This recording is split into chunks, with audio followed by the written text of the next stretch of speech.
पूर्व प्रधान शिवचरण दंडोतिया जी, डॉक्टर कैलाश किशन लोहरा जी, प्रदेश अध्यक्ष सपा यूनियन महेश वाल्मीकि जी, सरपंच सत्यनारायण जी, राष्ट्रीय अध्यक्ष सपा यूनियन चरणदास जी महाराज, बाबूलाल राणा जी अध्यक्ष राणा समाज, मनोज चौहान जी महामंत्री सपा यूनियन, राजकुमार सिरसैया जी रेलवे यूनियन कोटा, विकास नरवाल जी, अमरचंद कोठारी जी, कमलचंद जी, हमारे कृष्णमोहन जी महामंत्री,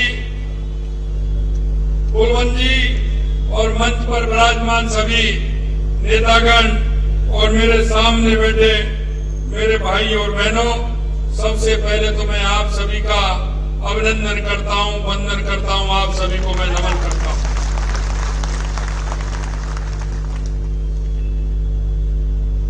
ये कार्यक्रम ऐसा कार्यक्रम है कि आप लोग काफी समय से मेरे को इस कार्यक्रम में आमंत्रित करने के लिए, सम्मान करने के लिए बुला रहे थे, लेकिन मुझे पता है कि आप लोग जिस तरह से समाज सेवा का काम करते हैं, आप अपने दायित्व का निर्वहन करते हैं, मुझे लगता है कि मुझे आप लोगों का सम्मान करना चाहिए। मित्रों, क्योंकि अगर इस देश के अंदर चंद्रमोहन लेंस आ रहा है, अगर बीमारी को दूर रखना है, स्वस्थ रहना है, तो सफाई बहुत आवश्यक होती है। और मैं धन्यवाद देना चाहता हूं देश के यशस्वी प्रधानमंत्री नरेंद्र मोदी जी को।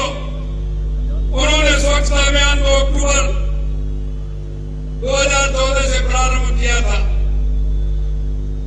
और वो पूरे देश के अंदर ये जन जन का अभियान बन गया है। और इस अभियान के द्वारा मैं कह सकता हूं कि उन बीमारियों से और गंदगी से बचाने का काम मेरे राष्ट्र निर्माण में योगदान अगर किसी का है तो वो सबसे पहले आप लोगों का है, आप लोगों का है। और आपने देखा होगा, माननीय कालीचरण जी सराफ कह रहे थे कि भारतीय जनता पार्टी का और वाल्मीकि समाज का ये नाता है। और मैं आपसे कहना चाहता हूं, आज 21 अक्टूबर है और ये 21 अक्टूबर ये जनसंघ की स्थापना का दिवस है, जब भारतीय जनता पार्टी जनसंघ के नाम से एक राष्ट्रीय दल बना था। आज 21 अक्टूबर 1951 को, आज वो 21 अक्टूबर है। और उस समय भी वाल्मीकि समाज का बहुत बड़ा योगदान था। उस कार्यकारिणी में हमारे वाल्मीकि समाज के भाई थे और उन्होंने देश के निर्माण के लिए, देश के विकास के लिए काम किया था। मैं आपसे कहना चाहता हूं कि आपने जो एक देश के यशस्वी प्रधानमंत्री नरेंद्र मोदी जी ने जिन्हें तो प्रण लिया था, उस प्रण को आगे बढ़ाने का काम किया कि ना गंदगी करने देंगे, ना गंदगी करेंगे और हम स्वच्छता के बाद वातावरण बनाते हुए देश के हर व्यक्ति को, हर नागरिक को स्वस्थ रखेंगे, मस्त रखेंगे। उस काम को आप आगे बढ़ाने का काम कर रहे हैं और ये जन आंदोलन का रूप ले लिया और एक पूरे देश के अंदर ये हमारा सफाई अभियान जो देश के यशस्वी प्रधानमंत्री नरेंद्र मोदी जी ने लिया, ये जन आंदोलन बन गया और इसको पूरे देश के अंदर अपार समर्थन भी मिला है। देश में स्वच्छता की संस्कृति के विकास के लिए हम सब देश के यशस्वी प्रधानमंत्री नरेंद्र मोदी जी के आभारी हैं। और आपने देखा होगा देश के यशस्वी प्रधानमंत्री नरेंद्र मोदी जी ने जब इलाहाबाद के अंदर कुंभ लगा था और कुंभ के अंदर 25 करोड़ लोग आए थे और उस कुंभ के समापन के बाद हमारे देश के यशस्वी प्रधानमंत्री नरेंद्र मोदी जी ने और हमारे सभी वाल्मीकि भाई उन सफाई कर्मियों को स्वागत और सम्मान किया था, उनके चरण पखार करके उनको सम्मान देने का काम किया। मैं आपसे कहना चाहता हूं मेरे भाइयों में, कि हम सब इस बात को जानते हैं कि देश के निर्माण में अगर सबसे ज्यादा अगर किसी का योगदान है तो वो हमारा वाल्मीकि समाज है, हमारा वाल्मीकि। और आज भी मैं कहना चाहता हूं कि जिस तरह से हमारा यह समाज दिन रात मेहनत करके देश को आगे बढ़ाने का काम कर रहा है, समाज में आगे आकर के जिस तरह का काम कर रहा है वो आपके सामने है। मैं कहना चाहता हूं कि आप हमेशा जिस तरह से काम करते हैं और ये समाज हर काम में आगे रहता है।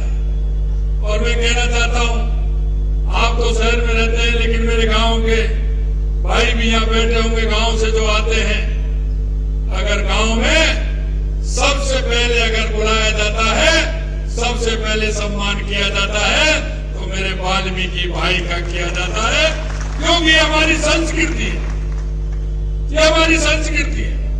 और उस संस्कृति में यह है कि हम हमारे हर भाई का सम्मान करते हुए उसे आगे बढ़ाने का काम करें। मैं हमारे संविधान निर्माता बाबा साहब भीमराव अम्बेडकर जी को भी याद करना चाहता हूं।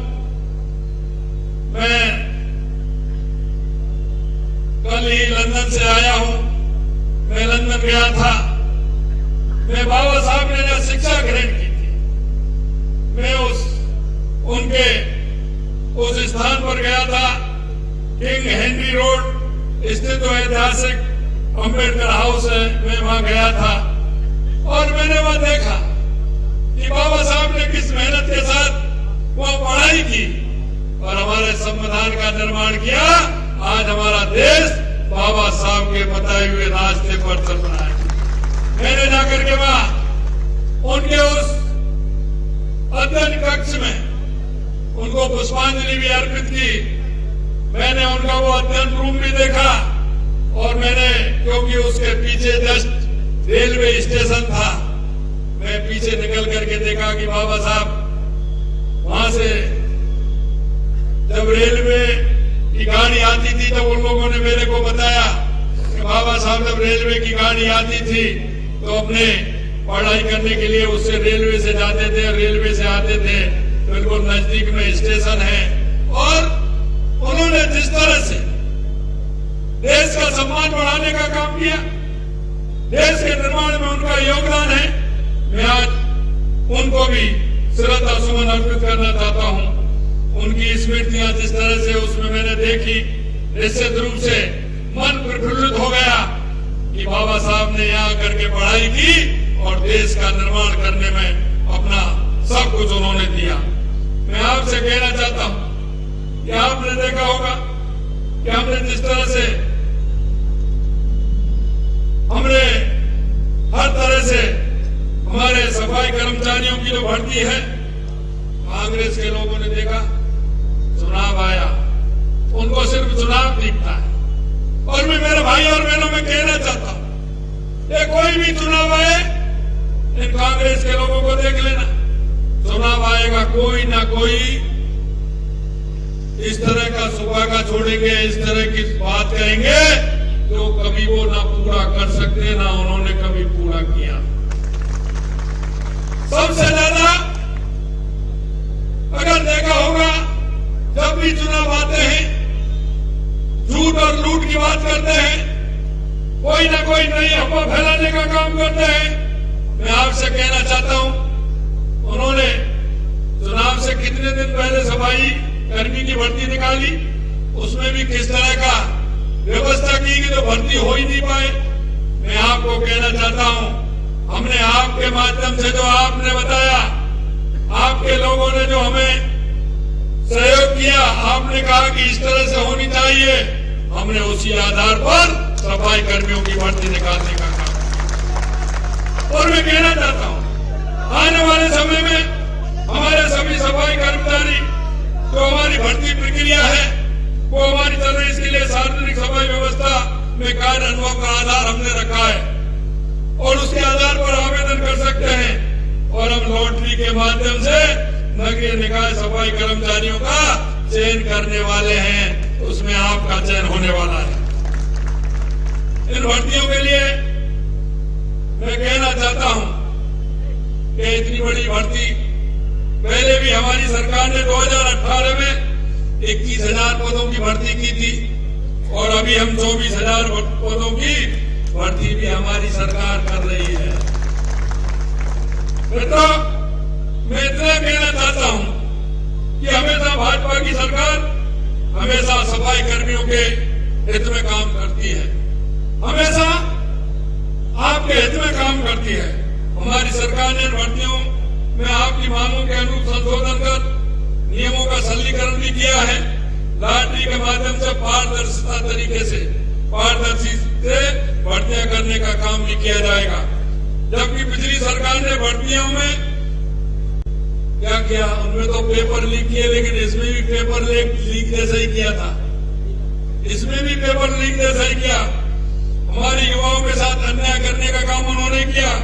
और मैं कहना चाहता हूं, हम जब उनसे कहते हैं ये सफाई कर्मी की भर्ती नहीं, आपने देखा होगा हमने 60,000 फोर्थ क्लास चतुर्थ श्रेणी कर्मचारियों की भर्ती भी हमारे कैबिनेट में हमने निकाली है। हमने 90,000 भर्तियां, 60,000 को 24,000 है, 7,000 भर्तियां हमारे ड्राइवरों की, हमने एक साथ 90,000 भर्तियों को कैबिनेट ने मंजूरी दी है। कोई भी गांव, कोई भी ढाणी, कोई भी मोहल्ला ऐसा नहीं होगा जिसमें युवाओं को नौकरी नहीं मिलेगी। मैं इतना ही कहना चाहता हूं, हम 5 वर्षों में हमने जैसा कहा है कि हम 5 साल में 4 लाख भर्तियां करेंगे और हमने ये भी कहा है कि हम प्राइवेट क्षेत्र में 6 लाख भर्ती करेंगे और पूरी भर्तियां 5 साल में 10 लाख करेंगे, 10 लाख करेंगे। कांग्रेस के लोग कह रहे हैं, कांग्रेस के लोग कह रहे हैं, मैंने कल भी कहा था, आज भी कह रहा हूं, वो कलम और डायरी साथ में रखें, हिसाब लगाते चले कि हम कितनी भर्तियां निकाल रहे हैं और कितनी भर्तियां हम कर रहे हैं, क्योंकि हम जनता के बीच में जाते हैं, जनता के बीच में रहते हैं, जो भी हम कहते हैं पूरा करते हैं। और वही हमारे देश के यशस्वी प्रधानमंत्री नरेंद्र मोदी जी हैं, जो कहते हैं वही करते हैं और करते हैं वही कहते हैं, इसमें कोई अंतर नहीं होता है। मैं आपसे इसलिए कहना चाहता हूं, आज मैं सुन रहा था कांग्रेस के लोगों की पीसी चल रही थी, वो कह रहे थे कि मुख्यमंत्री बाहर जा रहे हैं, एक पैसा नहीं लाए। अरे भाई, पैसे की कोई वहां से कोई बोरी में या कट्टे में भर के आएंगे क्या है? आप बताइए, 15 लाख करोड़ रुपए के एमओयू हुए, आपको दिख नहीं रहे क्या? कितना बड़ा काम हुआ है और अभी 2 महीने बाकी हैं। ये तो 2 महीने पहले, अभी हमारा राज्य राजस्थान तो 9, 10, 11 दिसंबर को है।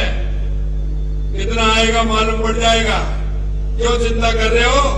आप लिखते जाइए। आपकी तरह नहीं है कि दिन में कुछ बोलते हो, रात में कुछ बोलते हो। चुनाव आते हैं तो क्या वादा करते हो, चुनाव निकलने के बाद क्या वादा करते हो। ये देश की जनता जान चुकी है कि आप क्या करते हैं, इसलिए आपको कहां बैठाया है वो आपको ध्यान में होना चाहिए। मैं कहना चाहता हूं कि आपने देखा होगा, हमने पहली बार 2 साल का कैलेंडर भी हमने निकाला। हमारे युवा साथी वो मेहनत करना चाहते हैं, वो पढ़ना चाहते हैं, वो नौकरी लगना चाहते हैं। हमने कहा उस कैलेंडर को निकालिए, कितनी पेपर भर्ती कब कब होगी, कब कब पेपर होने वाले हैं। हमने पूरा कैलेंडर निकालने का काम किया है। हमारे युवा पढ़ाई करें और हम विश्वास दिलाते हैं। ये तो अभी 2 साल का कैलेंडर आया है, अभी कैलेंडर और भी आने वाला है। आप निश्चिंत रहिए, जो हमने वायदा किया है एक एक वायदे को हम पूरा करेंगे। मैं आपसे इतना कहना चाहता हूं मेरे भाई और बहनों, हमारे सफाई कर्मचारी बंधु विषम परिस्थितियों में काम करते हैं। ऐसी स्थिति में उनके स्वास्थ्य का ख्याल रखना हमारा काम है कि हम उनके स्वास्थ्य का ध्यान भी रखें। उनको हम किट भी उपलब्ध कराएंगे जिस तरह का होगा, क्योंकि हम बिना संसाधन के काम करेंगे, कोई भी दिक्कत हो सकती है। हम संसाधन के रूप में काम करेंगे, जो भी आवश्यकता होगी उसको भी पूरा करेंगे, ये भी हम आपको विश्वास दिलाते हैं। हमने कहा है आरडीएचएस के तहत फेफड़े, किडनी और त्वचा से संबंधित बीमारियों को निःशुल्क इलाज की व्यवस्था कराएंगे। किसी भी तरह की बीमार होगी हम आपको निःशुल्क व्यवस्था कराएंगे, ये भी हमने कहा है। हमारे सफाई कर्मचारियों को रियायती दर पर ऋण उपलब्ध कराने की व्यवस्था भी कराई जाएगी। भारत सरकार द्वारा कराए जाने वाले स्वच्छ सर्वेक्षण में आप सफाई कर्मियों के सहयोग से हम अच्छा प्रदर्शन करें, इसके लिए भी आप सभी से मैं सहयोग की अपील करता हूं। आपके इस योगदान को प्रदेशवासी कभी नहीं भूलेंगे। मैं आप अपना सेवा भाव आगे बनाए रखें, ऐसी मैं आप सभी से उम्मीद करता हूं। और मैं आपको विश्वास दिलाना चाहता हूं कि आपकी सरकार हमेशा आपके साथ है, किसी भी तरह की चिंता करने की आवश्यकता नहीं है। अंत में मैं आपसे इतना जरूर कहना चाहता हूं मेरे भाई और बहनों, कि आपने देखा होगा कि हमने जो हमारे संकल्प पत्र में जो वायदे किए हैं, हम एक एक वायदे को पूरा करेंगे। मैं इतना ही कहना चाहता हूं आप सभी लोगों से, क्योंकि हम भी इस देश के प्रदेश के एक नागरिक होने के नाते हमारे कर्तव्य का भी ध्यान हमको रखना है। हम हमारे राजस्थान को विकसित राजस्थान बनाना है, हमारे भारत देश को विकसित भारत बनाना है, और हमारा योगदान हर क्षेत्र में हो, हर जगह हमारा योगदान हो, इसकी हमें सोच बनानी है। मैं आपसे इतना ही कहना चाहता हूं कि आप लोगों ने जिस तरह से स्वागत और सम्मान का कार्यक्रम रखा है, निश्चित रूप से स्वागत और सम्मान के लायक आप सभी लोग हैं। मैं राजस्थान सरकार की तरफ से आपका बहुत बहुत स्वागत और अभिनंदन करता हूं कि आप एक अच्छे नागरिक की तरह हम अपने कर्तव्य को निभाएंगे, देश को मजबूत बनाएंगे, देश को स्वच्छ बनाएंगे, देश को स्वस्थ बनाएंगे। इस आशा और उम्मीद के साथ आप सभी लोगों ने मेरा ये कार्यक्रम रखा। पुणे में सभी आयोजकों को, हमारे जनप्रतिनिधियों को, आप सभी को बहुत बहुत धन्यवाद, बहुत बहुत धन्यवाद। जय हिंद, जय भारत, जय राजस्थान। एक बात और मैं कहना चाहता हूं कि कालीचरण जी ने कहा था कि बच्चों की पढ़ाई के लिए आप चिंता मत करिए। मैं आपसे कहना चाहता हूं, आप हॉस्टल बनवाएंगे, राजस्थान सरकार आपको जमीन उपलब्ध कराएगी, ये मैं आपसे कहना चाहता हूं। एक नवल जी महाराज का पैनोरमा काफी लंबे समय से मांग चल रही है। हमारे वो संत हैं, और संत भी ऐसे हैं